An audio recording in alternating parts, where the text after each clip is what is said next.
Yes, hello everyone. Welcome back to another video here on Clay with me, Séamus, Brady, House, and I'm joined once again by Luke Peyton. We are going to run through all of the action which came over the weekend in the club championships, and then also, Luke, we're going to touch on the All-Stars as well, which happened. We're going to give our immediate reaction to the awards that were given out. Were they worthy? Everything like that. But in general, what did you make of the weekend? Another busy weekend of action. Yeah, busy weekend, tough conditions, kind of impacted a few of the games. Wasn't the highest scoring weekend ever, but yeah, I think the conditions did kind of keep it low scoring, but a few very dramatic games. And another kind of influential weekend, I suppose. Got some big results in particularly Munster hurling, Connacht football, and Leinster football, I'd say. Yeah, no, without doubt. And we are going to start, as I said, with the GA Weekly News here on Clay. So we're going to take a look at all of the different things which happened over the weekend. So obviously the main one is the official PwC GPA All-Stars for 2023. And obviously you've seen the team. Was there any person on the team that you were surprised to see included? Obviously, I was kind of pleasantly surprised that Enda Smith was included. Obviously, that's the first time since 2010 that a non-quarter finalist reached an All-Star award. Yeah, no, I think that was probably the one that caused most of the debate and most of the consternation, really. A lot of, I think most people were kind of pointing to that one, maybe.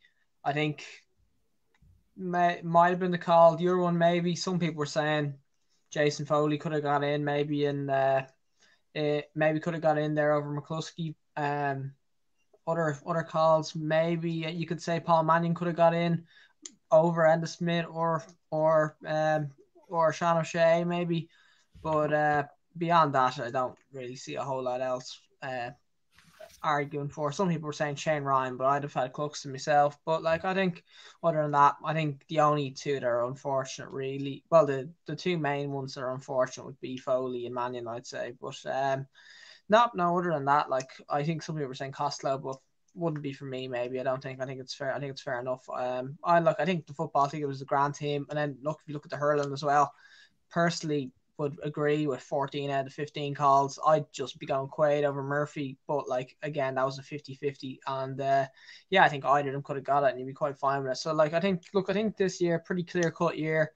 It was in comparison to previous years where there's been a lot of debate over it. The hurling was a pretty clear cut all-star selection. I think the unfortunates there, Tony Kelly, TJ Reid was a bit of a toss-up.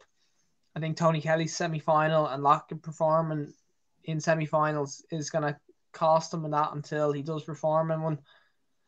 But I think he was unfortunate with his general output in the year. It's just the fact that he was so anonymous in the semi-final. It really did cost him. And then other than that, Barry Nash as well was probably the other one in the corner. But other than that, I think it was a pretty clear-cut selection.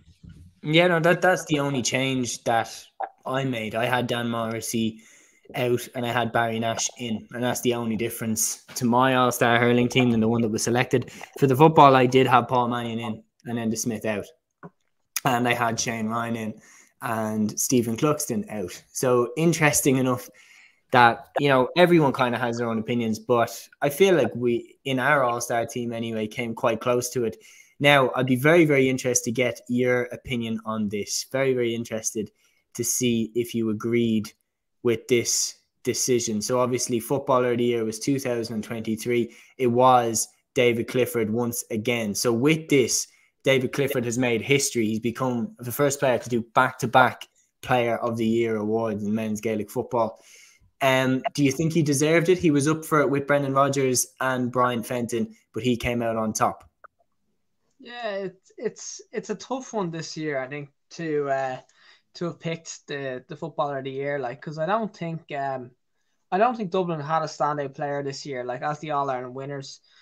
Clifford was clearly Kerry's best player, but was it his best season? No, it wasn't. It wasn't his best season. His final was probably a little bit below his usual standards, and then I'd say in the Munster Championship, he didn't really kind of set it on fire. He had a few really, really good games in between there and then. But if you compare his form this year to last year, Like he had a way better season last year, and you could argue, I'd say, I think he's played pretty better for his club, and he's played better outside of Kerry, I think, this year. So yeah, no, look, I think Brendan Rodgers is a good shout. I think if he got to a final, I think he probably would have won it.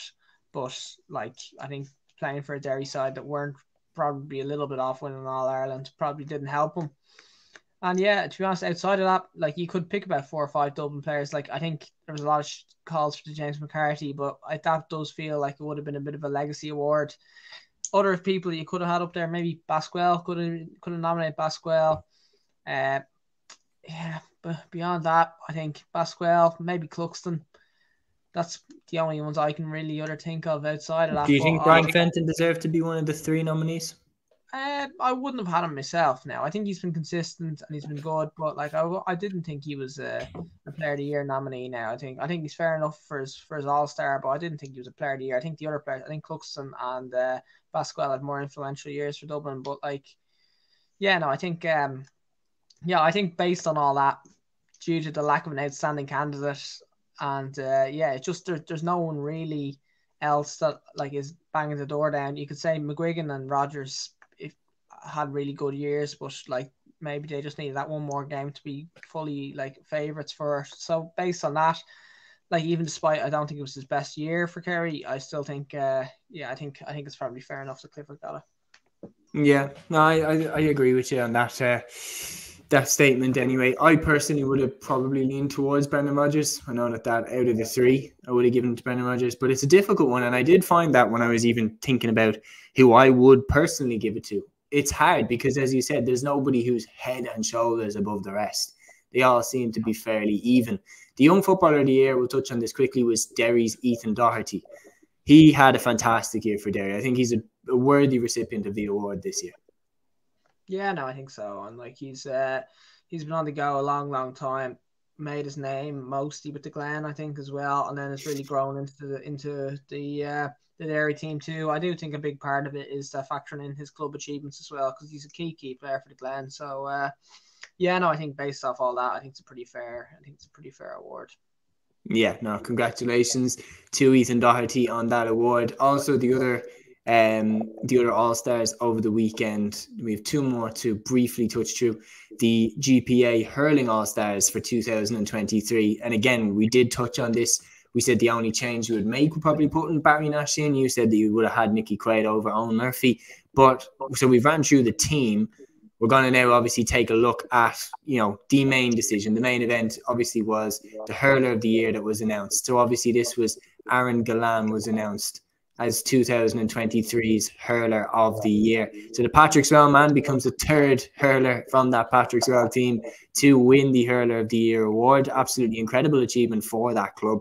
But I thought this one was a slam dunk. This one, Aaron Gillan, in my opinion, was the standout hurler in 2023 and is fully deserving of that award. Yeah, no, agreed. I think, I think that was an much more obvious one as well. Like some good other candidates in the Limerick team that you could have given it to. I think, like, obviously, I think Owen Cody had a great year as well, but like, I think this was pretty clear cut that, personally for me, I think it could have only really been Aaron Gillan, but I think he's been, and I think he deserves it based as well on what we've seen from him in previous years, that he's kind of sometimes been unfortunate with All-Stars if he's missed a game through suspension or he's missed something like that that's kind of impacted him before, and he probably was unfortunate last year to not win the Hurler of the Year too. So I think that's a really really obvious Hurler of the Year. I think you look back at some of the key games where he was just unmarkable really, and like you think back to the Munster final, like I don't think I've ever seen a corner forward give a cornerback such a rough time in a Munster final like that. It was absolutely slaughter in that game, and then particularly the Galway game as well. I thought he really shone in that game too. So it has to be Aaron Gillan for me. Yeah, no, I absolutely agree. And we'll quickly touch on the other Hurler of the Year, of course, which was the Young Hurler of the Year 2023, Mark Rogers from Clare. Again, I think this one is a very fair decision. Yeah, I disagree personally. I thought Rogers was really, really good. I thought he was really, really good. Particularly his best game was definitely against Dublin as well, where he hit 111, I think it was, and 6 of them were frees. So like 1-5 in play is pretty great tally. He did play well, even in the semi-final. He had his moments against Kilkenny, but like I disagree just on the basis that I think Cathal O'Neill, like although he didn't start for Limerick, I just thought his contributions for Limerick were huge, and when he was needed as well. Like you think about, he started the first couple of games, got good scoring tallies in that as well. Came off the bench against Cork when they really needed him, and he absolutely grabbed that game by the scruff, where he scored 2 points.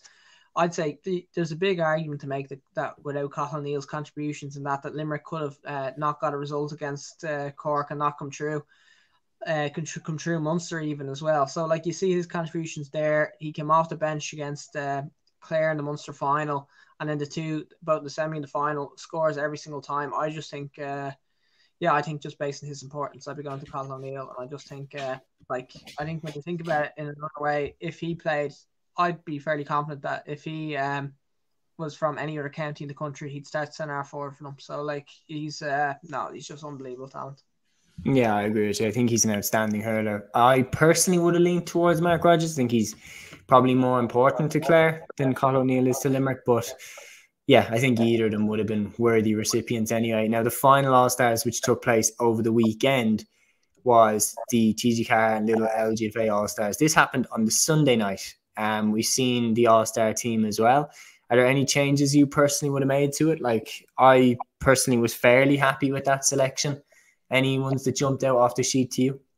Yeah, no, much the same. Like, obviously, based off like there'll be people that'll be more knowledgeable about than me. But anyway, like from what I've seen as well, again, like it's similar to the football and the hurling. Like there wouldn't say that there's anybody that's like glaringly obvious for me as well. I think it's a pretty fair selection. I think the All-Star panel had an easier job this year in comparison to previous years. But like at the same time, there will be people that will have a lot more passionate kind of stronger opinions on it than me, I suppose.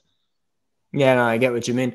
And we'll touch on, of course, what was the Senior Player of the Year award. And this was Louise Emer-Hertig that was given to her. Her performance in the final wasn't as great as obviously her standards are, but she is, in my opinion, the best inside forward in the country. Like, she scored a goal and 10 against Mayo in the semi-final. Absolutely outstanding individual display. And, you know, for Louise, she is the best forward in the country, in my opinion, and fully deserving of this Player of the Year award at the senior level. Do you think this is a worthy recipient? Yeah, no, I do actually think that's pretty slam dunk as well. And that, like, she's just been like nearly on her own a little bit when it comes to corner forward play for the last while. Like just like you look at the Clifford's dominance as well. Like she is the answer to Clifford as well, and it's just like an outrageously talented footballer. So I think no qualms about that. Yeah, no, I definitely think that she's the worthy recipient and absolutely slam dunk, as you said there. We'll touch on the other two quickly here. The Intermediate Footballer of the Year was Roisin Byrne from Kildare, and the Junior Footballer of the Year was Natasha Harris from County Down. So big congratulations to both of those on achieving those outstanding awards. Now, we're finished with the roundup of the news in the GAA across the weekend. Now we're going to get into the action of the GAA across the weekend. And the first game that we're going to look at took place over in the West. And it's COROFIN, who are back in the Connacht final once again. They're looking to win it once again. Obviously, they beat Moycullen in the Galway final, coming up against Ballina Stephenites in the Connacht semi-final, and they beat Ballina by 16 points to 12. Big victory for COROFIN. Gary Sice leading the way at 39 years of age. Outstanding performance by him, and COROFIN beat Ballina into the Connacht final, where they will play against St. Bridget's.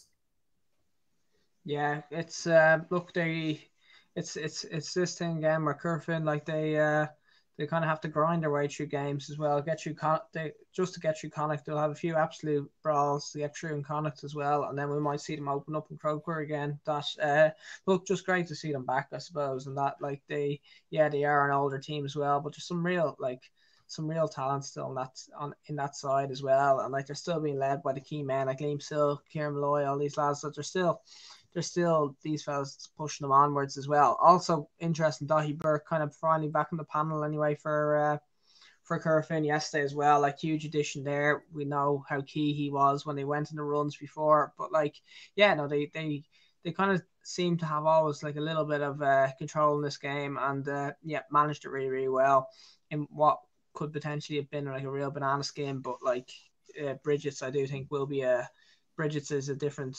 It's a step up anyway. I think on Ballina anyway as well. We know what Bridget's can do. They have the pedigree, they have the record and everything as well. So that's gonna be a real tasty final. And I know COROFIN's record in recent years, but like I honestly would say going into that's close to being a 50-50 game.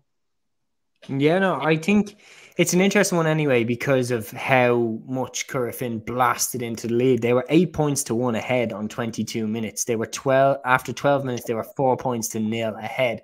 They had the aid of a strong win in the first half, but to be that far ahead after that spell, you would have expected them probably to almost push on and win by more. Ballina pulled back into the game. 48 minutes, it was 12 points to 6. Frank Irwin and Evan Regan kind of pulling them back in. The crucial spell was when Michael Lundy and Jack McCabe pushed COROFIN back further in front after that, because with 11 minutes remaining, Ballina had pulled the gap back to 3 points. Like, going into this game against St. Bridget's, obviously we'll touch on the St. Bridget's game against Mohill. Like, we'll just have it up on the screen here. It was 1-7 to 8 points in that other game. Is it a step up from Ballina? Would you pick Bridget's to beat Ballina? Yeah, I think so. I actually like. I know it's not a great lead in for them as well, but I do think you look at Bridget's in recent years that like and the Roscommon champions, like we know teams coming out of Roscommon what they've done in Connacht in recent years as well. Like I would say that look, this is Ballina's first year coming out of Mayo as well. They're always going to be a little bit like that. They need to find their feet a little bit in Connacht as well. Sometimes I do think that when it comes down to a final, I think Bridget's will put up a better chest. like I think COROFIN do come out on top slightly, but like I do think the Bridges put up a better test, and fair. You have to put your hands up to Ballina as well. They didn't roll over at all. That they really put it up to them as well. But I just think Bridges are going to run them close enough. I think that's my kind of feeling, is that I don't think it's going to be. I don't think it'll be a one-sided one anyway, where COROFIN have it all their own way. Yeah, I don't think they'll be able to run up a lead like that on St. Bridget's, like to get like 9 points or 8 points to 1 ahead the way that they did on Ballina. Look, Ballina got a lot of bad rap for the Mayo final, which was a horrible game of football against Brady. And I feel like ever since that happened, people kind of been keeping one eye on them and expecting bad performances out of them. Even though they did put Fulham Irish away, people still weren't really convinced. So I do think, look, COROFIN were tipped to win this one, and they did. And obviously that leads them going into the final now against St. Bridget's. And we'll touch on the Bridget's game now. So they're back in the final for the first time since 2016. And in 2016, they lost to COROFIN in that Connacht final. Obviously, COROFIN were about to go on their extraordinary run of titles.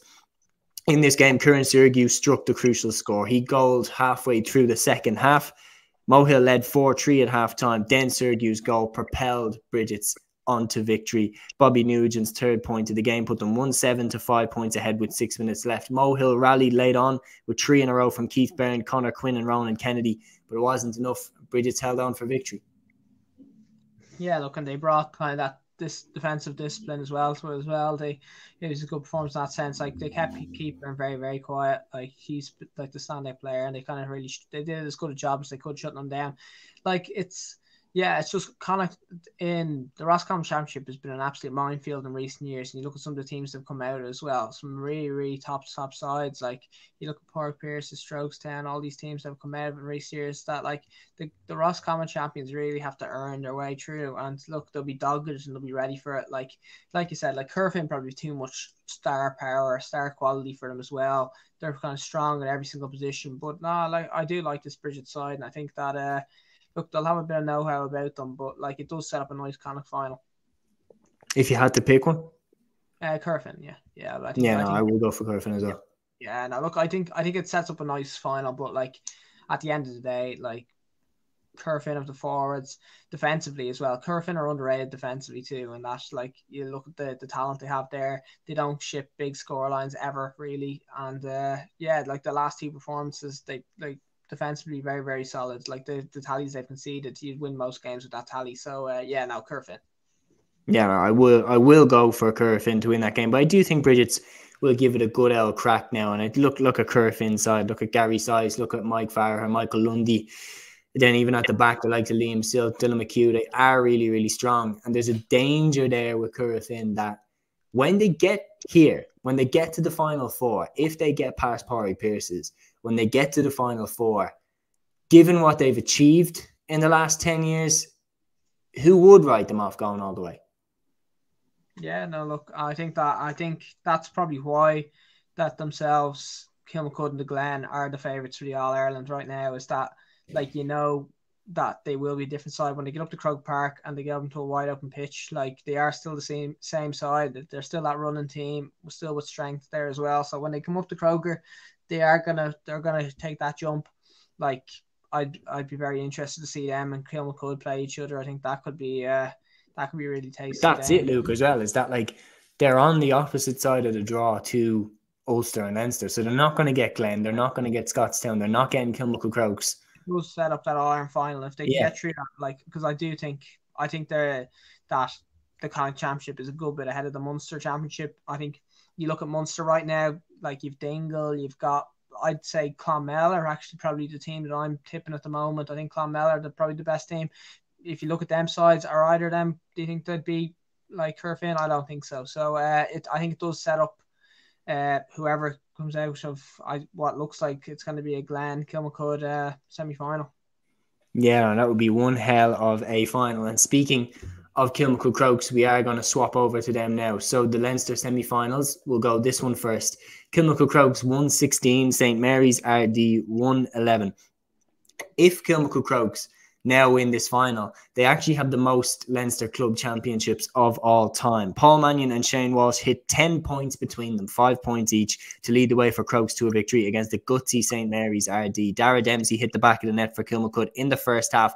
They led by 10 points at half time, but RD surged back into the game in the second half and trailed only by 2 points on 46 minutes. They hit 1-5 without reply, with Ryan Rooney hitting the goal. Kilmacud responded to this, though, by pushing on in the final quarter. Shane Horan and Luke Ward got on the score sheet as they powered to victory. Now, having read out the recap of this game, again, though, it's Crokes being dominant and taking their foot off the gas at stages and being caught. Raheny nearly caught them. Skerry's Harps nearly caught them in the Dublin Championship.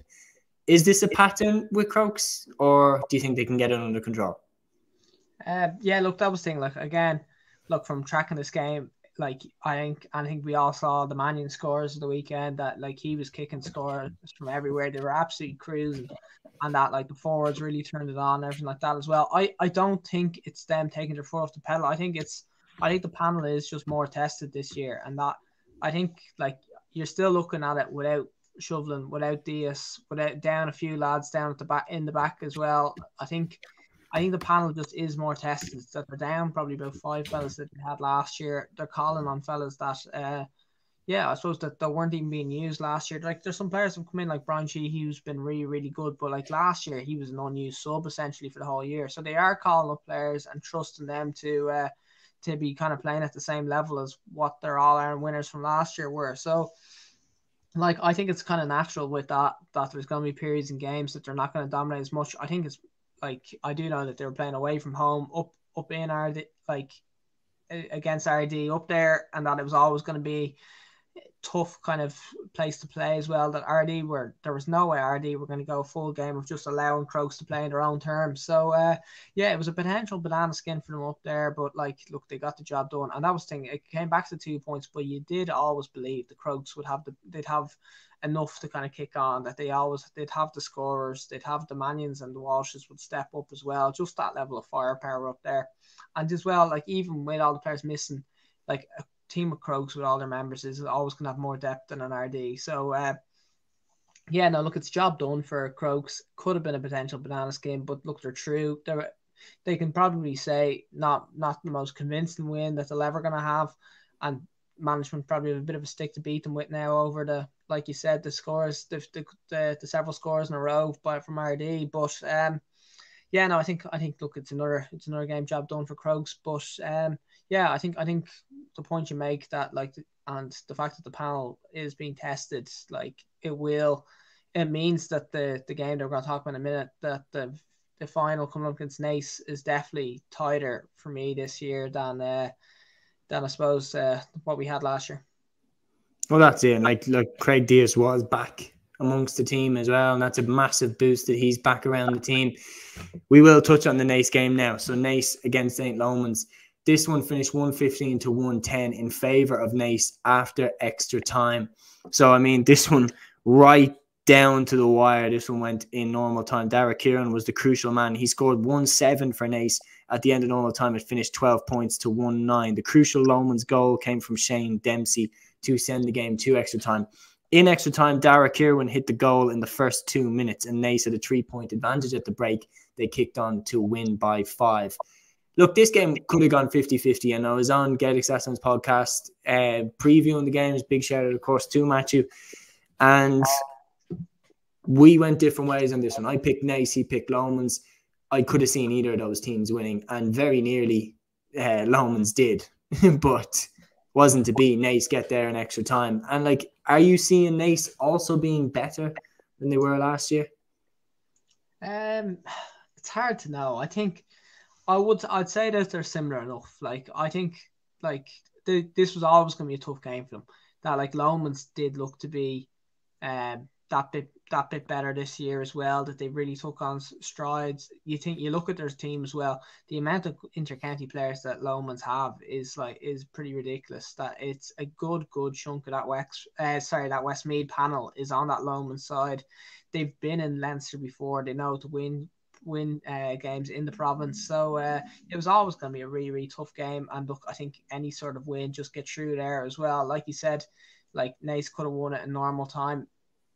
But then at the same time, Lomans were kind of leading the game throughout for large parts of the game too. So I think like it was just, again, another one of these definitely could have been a banana skin. And look, I think Naas would take any sort of victory to get through there as well. Like you said, the Dara Kerwin goal was probably the highlight of the game. Like that was just, it was just a really, really nice long ball in as well. He took the ball clean in the air as well, turned, and it was like from a fair distance out, left foot shot, bottom corner. I think that was just, it was a worthy way to win the game. And like he's like his form this year has been in for the club, but in particular has been really, really good. So I'll be really interested to see how that sets up the Crokes final. I'd imagine Theo Clancy will probably pick up Kerwin, which like that's gonna be some test for Clancy, because I think a lot of people in Dublin here are kind of hopeful that that's going to be the fullback for Dublin, if not next year, do it the year after. So, great. That'd be a great matchup there coming up. Well, that's it. And like you've summed it up pretty well there. Like I am going to be keeping a close eye on this game for Theo Clancy. I'm going to be watching how does Theo get on an inter-county forward like Dara Kerwin, who will be the leading man for Kildare for the next few years. So we can really see kind of what standards we're expecting from Theo in this game. If he cleans out Dara Kerwin in this game, put him in the Dublin team next year, as far as I'm concerned, because Dara Kerwin is an outstanding forward. But going into that final, Naas, Kilmacud, Crokes, you mentioned that Kilmacud's panel is getting more tested. Is there a route there to victory for Naas in this game, or are Crokes too strong? Yeah, look, I'm not going to bet against Crokes and Leinster. I've said it all year that Crokes will win Leinster.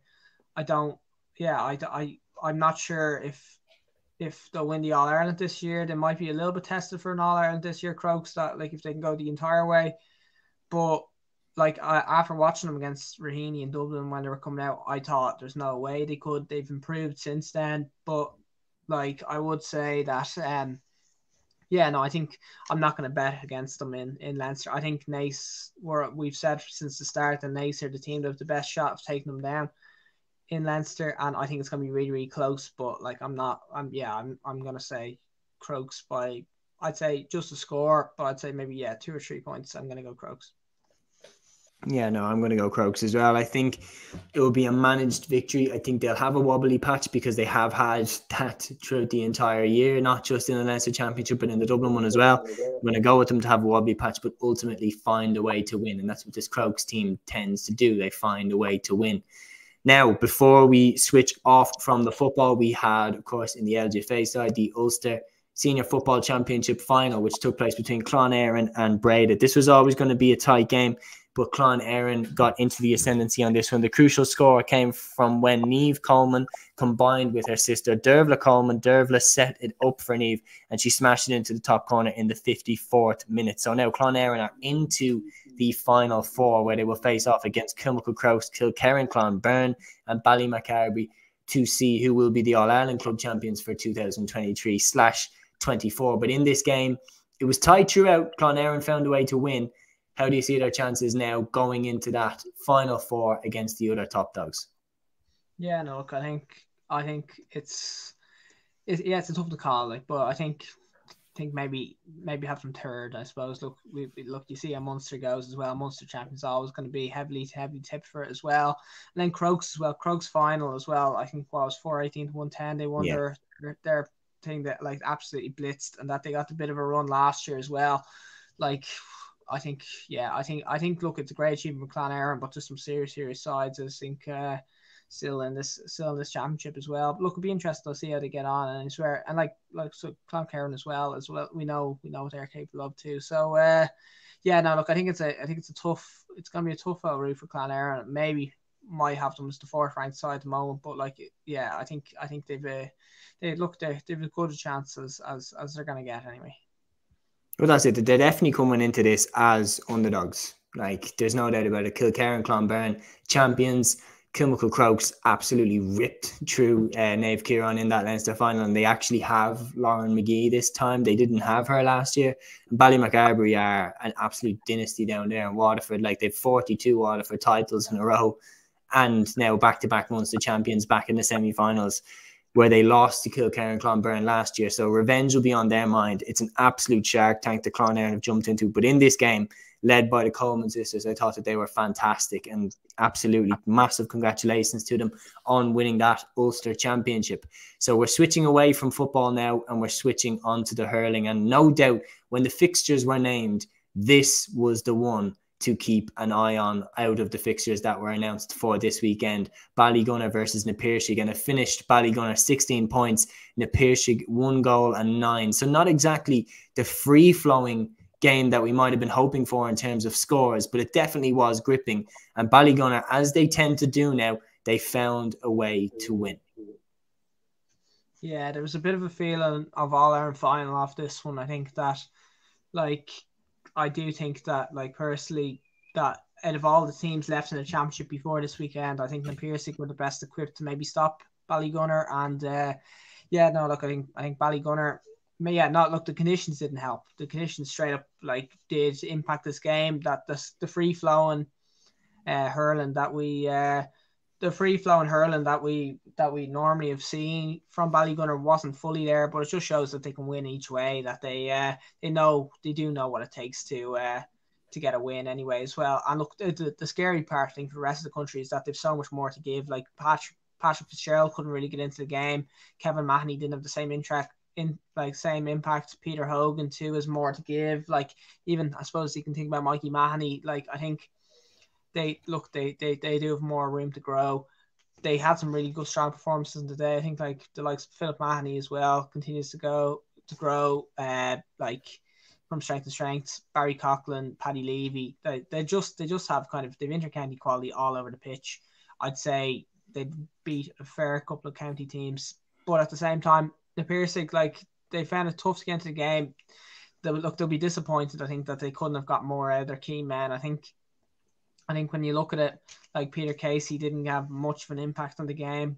Conor Boylan didn't really get on the score sheet either as well. And look, and Kevin Downs has been having a really good year all year, and just kind of like just went back to a few kind of just kind of ran up blind alleys a good bit as well, turned over an awful lot, and I think they'll just be disappointed with a few bits like that they just couldn't get key men into the game.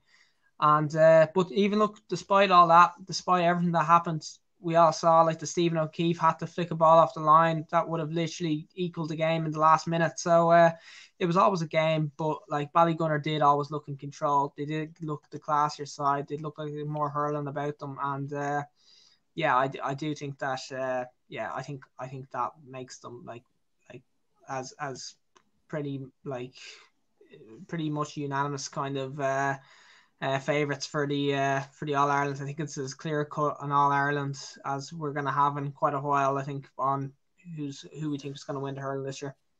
Yeah. So my next question was going to be to you that how much do you think that they've improved, or who that's come in do you think has improved them, or how have they improved? But I mean, from your piece there, it's obvious that you think that they have. Can anyone stop them then? As that is like, if someone is to stop them, kind of who would you be looking at? Would you be looking at Clonlara, who of course they're going to play in the Munster final? Would you be looking at Nafina, O'Loughlin Gale, St. Thomas's, or even Cushendall or Sloughneel? Yeah, no, look, I wouldn't say that. I actually don't think they have really improved that much. I think in comparison to last year and the year before when they won their All Ireland, I think they're much at the same level. I think when you look at the players that they have, the starting 15, it's actually the exact same 15 as last year. Like, it is the same, and it's the same subs coming on. If you look at it, it was only Billy O'Keefe and Harry Ruddle that came on who were playing last year too. So, like, I think they're at a similar enough level. I just don't think there's a team the quality of Ballyhale. I think we've been spoiled a little bit in previous years with the Ballygunner Ballyhale rivalry, that those two sides are as good club teams as we've seen, really. Like, I think there's just the quality between them. It's just ridiculous. And I think we're seeing this year that when one of them steps out and one of them's not around, that the other is going to be just look that much stronger than the rest. Like you said, any new players that are stepping up. Like, I don't think there's like we said, there's no one really new stepping up, but like, I think Ronan Power was really, really good. Like, at the weekend, he's hit 2 points from range. He's been playing really well the last couple of games. Would be interested. Maybe Davey might give him a go. I know he's still young enough as well. Like, so yeah, I think he's maybe the one that might get a Wildford run. And then I think if you talk about if any team is capable of getting close to them, like you mentioned Clonlara, we'll talk about that in a minute. I don't think they'll get close in the final. I think that could be like the same way that I said that I think Ballygunner would beat Sarsfields with 10. I think we're going to be looking at a similar Munster final. Really? Yeah, no, I think that was it. You called the Sarsfields one spot on. I really didn't think it would be that easy for Ballygunner in that game. But like, Clonlara, really, like, after beating Killadangan, you still don't think that they can put up a test? I'll get into why I wasn't really impressed with Clonlara in a minute now, but yeah, no, I do think that. I think St. Thomas's, I think that I think the Ballygunner will have an awful lot for more than St. Thomas as well. I can't see them getting close. And you look in Leinster, a lot of new teams in Leinster that, like, O'Loughlin Gales, like, are maybe my favourites at the moment for Leinster. Very, very hard to call Leinster. I think I'd be leaning O'Loughlin Gales, but like, you look as well, you've got Nace in there. Kilcormac Kalahi could come out. Kilcormac Kalahi could be a good shout too there. I don't think Nafina win it in their first year. Yeah, I don't think Nace either too, but I don't think any of those Leinster sides get close. And then, which actually leaves the one team I think that is capable of putting up the best game to Ballygunner, and they've done it to them before, is Sloughneel actually. So I think Sloughneel, there was a game, famously enough, the year that Ballygunner won the All-Ireland in the semi-final, where Sloughneel caused them the mother of all scares, and that probably should have beaten them. And I think it was 218 to 119 that finished, and like, Sloughneel had a great chance that game. And yeah, if it goes up to Croke Park, I'm not sure if they can live with Ballygunner and their pace and everything too, but potentially an All-Ireland semi-final, I need to see how the draw works. I think Sloughneel might be the best equipped, but I think there's a big discrepancy between Ballygunner and the rest. Yeah, no, I think that's a fair enough assessment to a level. I would actually be a little bit more confident in Nafina than you are yourself. I think if they can get Donald Burke back in for the late stages of it, and if he's in any way close to the form that he was in for Dublin, I think they have one of the best forwards left in the club championship, along with Desi Hutchinson playing for them. I think with Liam Rush, Brian Ryan, the Curry brothers, AJ Murphy, Shane Barrett, I think that they have a lot of quality there that could trouble teams. And the fact that it is their first year out and they have nothing to lose and they will just go for it, I think that could maybe make them dangerous. The fact that they've lost the baggage of winning the Dublin Championship for the first time, having fallen short heartbreakingly after so many years, that maybe could play to their advantage, but I definitely am making Ballygunner absolute favourites. The way they beat the PIARSAIGH in this game was fantastic. I mean, last year it was a lot more free scoring. This time they led 7-6 at half time. A free from Ronan Lynch lowered the gap to 9-7. This was on 42 minutes. Then Ballygunner hit their decisive spell. Desi Hutchinson, Harry Ruddle, Ronan Power, and 3 from Pádraig Mahoney powered them on to the finish line. So even though Adrian Breton had got the goal for the PIARSAIGH in the second half, didn't really make a difference. Ballygunner, you're right, were the better team throughout this game. And they're into the final.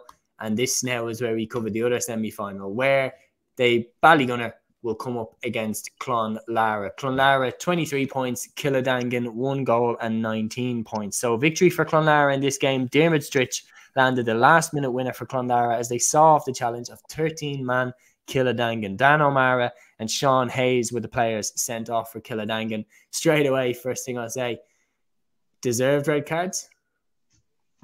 For me, yeah. I think the Dan O'Mara one I thought was clear enough cut. I think most people are in agreement with that. A lot of people from Tip are unhappy with the Sean Hayes one, but I think it's just silly. Like, it was a wild enough swing, and like people are saying, I swing for the ball, but like you can't swing through a man and expect to get the ball. Like his 2 legs were in the way of the ball, so like there's no way he was getting near it. It was just a petulant kind of thing like that. And like for me, I don't know. I think if you do that, you're putting yourself at risk of a red card. Maybe another day you might have got away with it, but like I don't think you can really complain. And I think they're justified red cards straight off the bat. Like, yeah, I agree with you. On the game, Billy Seymour led the way with 11 points for Killadangan. They surged back into the game late. Clonlara were ahead, and they led by 2 points 3 minutes into the added time, and there was only 5 minutes of added time announced. So Clonlara from this rally back, Aidan and Keane Moriarty pointed before the winner came from Dermot Stritch. So a heartbreaking way as well for Killadangan to lose. On top of that, we have to give a shout out to John Conlon. 4 points in play for Clonlara. Fantastic individual display. But what is clear there is not only were they fighting the uphill battle with the 2 men sent off, but the game was actually there for them in added time. Yeah, no, it was. And look, they kind of I think Killadangan, I think they'll be fairly disappointed with themselves. Look, that game's there for them. That they'd probably they probably did feel like they've thrown it away. Like there was a chance at the end before the Stritch winner, like Alan Flynn at the ball, lost it kind of cheaply enough as well. And look, I thought they were brave enough with how they performed when they did the 13 men. Like Clonlara's use of the ball is another story. That Clonlara were really, really poor from their own puck out with 2 extra men. Couldn't really win their own puck out even with the 2 extra men.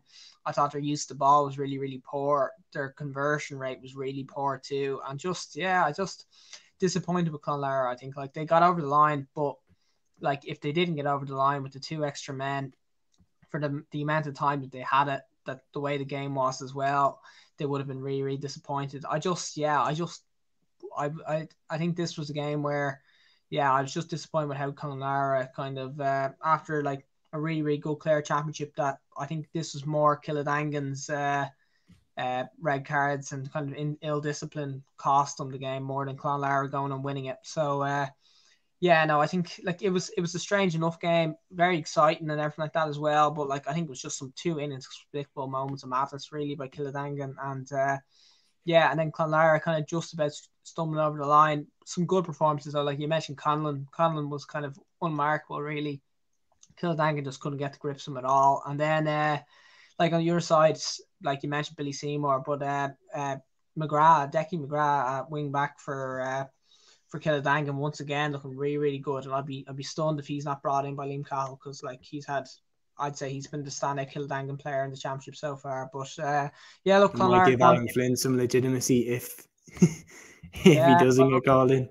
Well, look, I think Alan Flynn, like he probably regrets those comments now, because look, they heaped a lot of pressure on themselves, and there was a lot of people pointing to it afterwards, saying, well, like that nearly saying justification, kind of saying why they weren't in there as well. But like I don't think this game, the game against Clonlara now at the weekend, I don't think there'll be many called in now after that as well. I think McGrath might be able to come in, Sean Hayes might come in, Billy Seymour might come in, but like beyond that, it'll be just Barry Hogan, I'd imagine. I can't see anyone else coming in either, though. But like, look, it's a great win for Clonlara.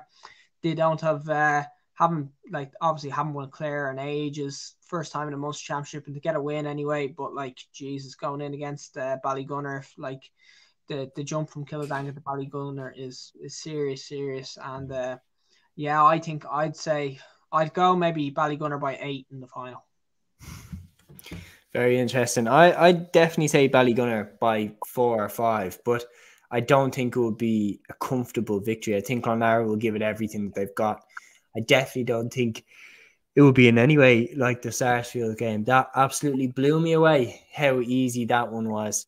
We've got one more hurling game to have a look at, and then we have a couple of Camogie games to have a look at, and then we wrap it up. Now, the last hurling game that we have to look at was arguably the game of the weekend. This one was an absolute thriller. Up in Ulster, Cushendall, who I had tipped to beat Portaferry, left it to the last minute to save themselves. It finished Cushendall 4-28, Portaferry 3-19 after extra time. With the last shot of normal time, Neil McManus fired a free to the net to send the game to extra time and save Cushendall. In extra time, Cushendall pushed on. Joe McLaughlin got 2 goals and Alice DeLargy got another one.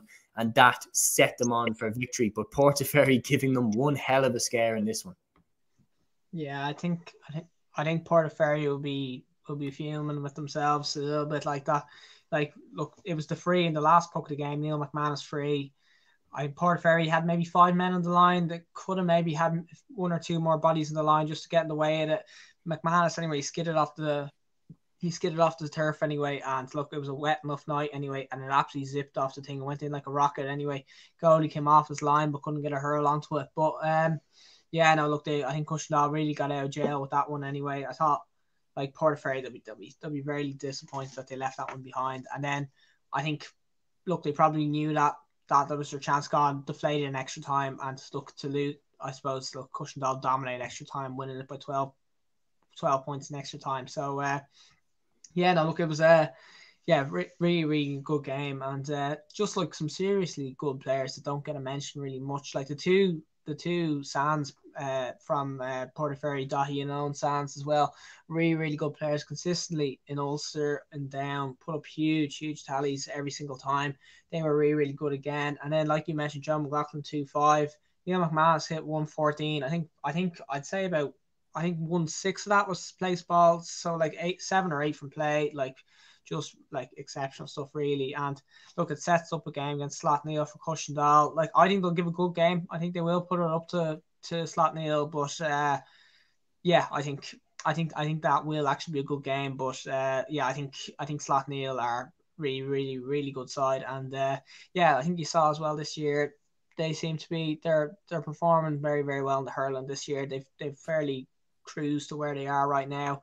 It's a long time since they played Kevin Lynch's in the Derry final, but they were just so dominant in that game that I will be leaning Slaughtneil, and I do like where Slaughtneil are at. Yeah, like, I do agree with you to a point. Niall Milligan is another one that I think deserves a shout out from Portaferry. He hit 2 goals in normal time. But when you're talking about the Slaughtneil again, the one thing I will point out is Dunloy were beaten by Lochiel Shamrocks comfortably, and then Cushendall beat Lochiel Shamrocks. So, like, Cushendall do have a higher level than this in them. There's no doubt about it in my mind. Look, as good as Portaferry were, I think Rory O. Cushendall didn't take them 100% seriously and did get caught on the hop and were very lucky to get out of jail on that one. Then the next thing that you're talking about is we've already seen this year that long periods of inactivity can really hurt a team. Like, Naomh Eanna never got going against Kilcormac in the Leinster Championship. Could the same thing happen to Slaughtneil? I know, like, I do accept a point in that. I do think that, like, there is a thing for that as well. The other thing I would say, though, is that, like, I think when you look at inactivity, like, I think that Naomh Eanna side, like, were just a lot worse than Kilcormac too. I think that Naomh Eanna side just, like, when you go player for player, I think Kilcormac are just way better than Naomh Eanna. So I think it does come down to that too. I just think Slaughtneil, I think they'll be fine because, like, I just think their quality, their caliber of player is just that good. And I think, like, you look at who they have, the star quality, the individual talent they have.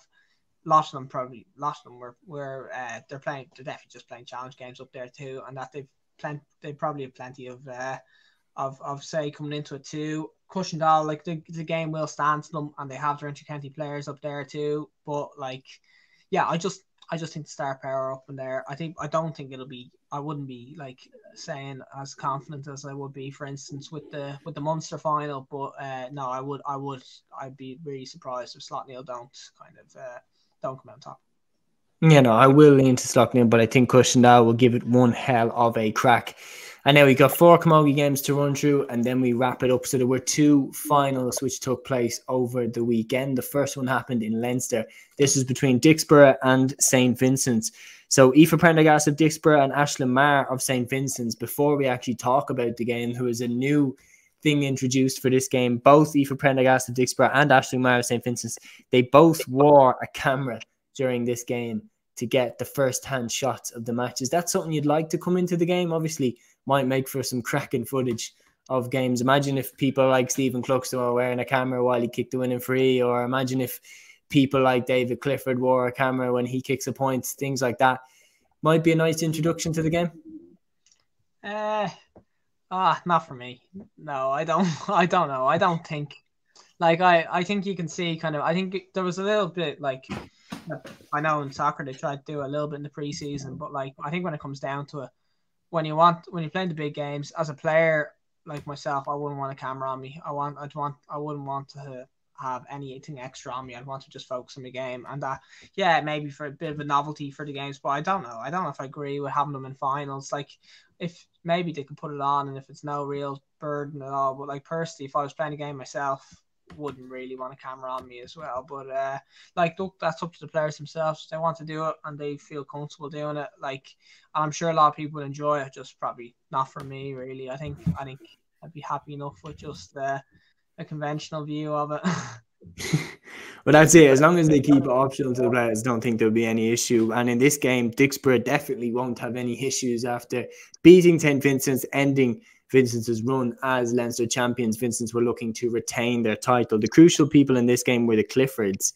Familiar? But this time it's Jenny who captained the side to victory. Amy Clifford, who was player of the match. Tara Clifford was also fantastic in defence. On top of that, Ciara Phelan, Rachel Dowling and Aoife Prendergast were also crucial to the Dixborough victory. For Vincent's, Aisling Maher again led the way. She had help from Niamh Heatherton, Ali Maguire and Ava Lamb.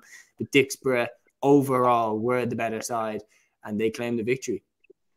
Yeah, no, absolutely. And like you said, look, Detrouton and Vincent's anyway from last year as well too. So like, you see, look, the pedigree that Kilkenny have in this championship as well, the teams from there as well. So like, no real surprise was to see them get back on top. But like, yeah, great result as well for them as well. And look, I suppose probably won't be the favourites anyway going forward, but like, it gives them a crack at the All-Ireland series too.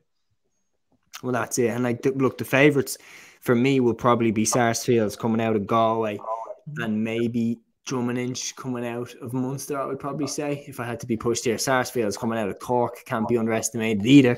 And then you would have to obviously look at this one as well. The other Camogie Provincial Championship final, which took place over the weekend, was up in Ulster. Lochiel Shamrocks, look at this for a scoreline, 20 points to 3 points from Leitrim Fontenoys. Absolute domination in this game. They were 11 points to 0 ahead at half-time. The game was done at that point. Outstanding displays from the likes of Maria Lynn, Claire McKillop. But again, when you're talking about competition and the fact that they'll be coming up against, you know, a team like Sarsfields, a team like Drummond maybe, like, how can Lochiel get on? Yeah, that's the thing. It's kind of like, it's a really impressive performance, but like, you look, is that does it come down to the performance, or is it maybe that they're not facing the same caliber of opposition up there, I suppose, in the Ulster Championship right now as well? It is just very difficult to know, I suppose, for Lochiel. And like you said, like, teams like Sarsfields are proven. They've won it all. They do it consistently all the time. So yeah, that's gonna be the big thing. And it's very, very difficult to know. Like, can you read too much into Lochiel's win up there as well? Look, it's great for them win Ulster as comfortably as they do and everything like that as well. But when we're going with All-Ireland, All-Ireland caliber, like when they come up against Dixborough, when they come up against Sarsfields, like, it's going to be, that's an all different ball game. Like, Yeah, no, I do agree. We'll go down south then, and as just before we do, massive congratulations to Dixborough, to Lochiel Shamrocks on these victories. Absolutely worthy champions, not a doubt about that. We have another final then coming up. So Sarsfields are coming out of Connacht, Lochiel are coming out of Ulster, and Dixborough coming out of Leinster. When we go down to Munster, the final will be contested by Sarsfields of Cork and Drummond of Tipperary. So we'll touch on these semi-finals. Sarsfields 16 points, Newcastle West 2 goals and 9. And then the other one, it was Drummond 113, De La Salle a goal and 11. We'll start with this game. Sarsfield 16 points, Newcastle West 2 goals and 9. The sides were level 6 times in this game. It was an absolute thriller, but a late scoring flurry from Sarsfield got them over the line. They hit 4 points, spearheaded by Kate Fennessy with 2, Holly Hurley and Lucy Allen. That pushed them 16 points to 1-9 in front. Newcastle West substitute Maeve Ambrose fired a second goal home for Newcastle West. That made it seriously tight, but Sarsfields held on. The other goal had initially come from Karen O'Leary for Newcastle West. So Sarsfields had put themselves in a good position, and then by letting Maeve Ambrose score that goal, it got very tense. Yeah, no, look, absolutely. And probably tighter game than most people probably thought. I think people thought Sarsfields would probably have too much for Newcastle West. And look, credit to them putting it up to them as well, as much as they did, like right down to the wire as well. And look, it does set up that game with Drummond. Again, another game where, look, with De La Salle, that yeah, I don't know. It was a tough one to call between Drummond and De La Salle again. A lot of people probably tipping De La Salle there too. So, yeah, no, look, just it's kind of sets up a really interesting final. Probably not as convinced by Sarsfield as what people thought it would be, but I think I'd probably be leaning Sarsfield still just about.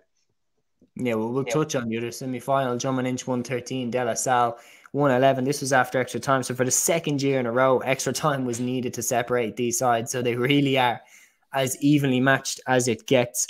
It was Emer McGrath's goal in extra time for Drummond that this time proved to be the difference. At one point, though, Drummond led by 9 points to 0. They had a strong win behind them in the first half. But De La Salle roared back into the game, led by Beth Carton, hurler of the year, of course, or Camogie player of the year. She finished with a goal and 9. Her amazing goal in the final minute sent the game to extra time. So, I mean, talk about clutch player. She sent the game to extra time with the last puck of the game. But in that extra time, Emer McGrath got the goal. Drummond powered on for victory. Yeah, look, absolutely. Very, very exciting scenes, and a lot of content online where people raving about the performances, look, like you said, look, it was very, very dramatic anyway as well. Drummond coming out on the right side at this time, it does sets up a real interesting final there as well. Like, I do think in the grand scheme of the All Ireland, I think Sarsfields at a Galway probably still my tip at the moment as well. Like, we all know what they're capable of, and but it does set it up quite nicely. And look, we are getting to the business end now. That's it. And I thought it would be fitting, just because that we touched on at the start the All-Stars that happened across the weekend. I thought it would be fitting to put Beth Carton in this episode as well, just to remember that she is the Camogie Player of the Year for 2023. Beth Carton had an outstanding year for Waterford. The final, she was very much leading the fight, even though Cork completely had them figured out. She was still outstanding on the day, led the way throughout the entire year. Waterford made history this year. Even if the final didn't go their way on the day, she was outstanding, and she was an absolute worthy recipient of Player of the Year. Yeah, no, look, absolutely. And I completely agree with everything you said there as well. And yeah, look, like you said as well, performance at the weekend as well, showing why she is kind of as good a player as everybody says. But that's it, yeah. And I mean, with 1-9 to her name, reminding us why she is the Player of the Year. And I just thought it would be fitting that on a weekend where all of the other Players of the Year were announced, that we remember the other person who got the Player of the Year as well. But yeah, that is the episode finished. We will be going on to GAA Fan TV as well, so make sure you check out that episode too. And until the next one, guys, here on Unclear, we will be back again next week. Take care.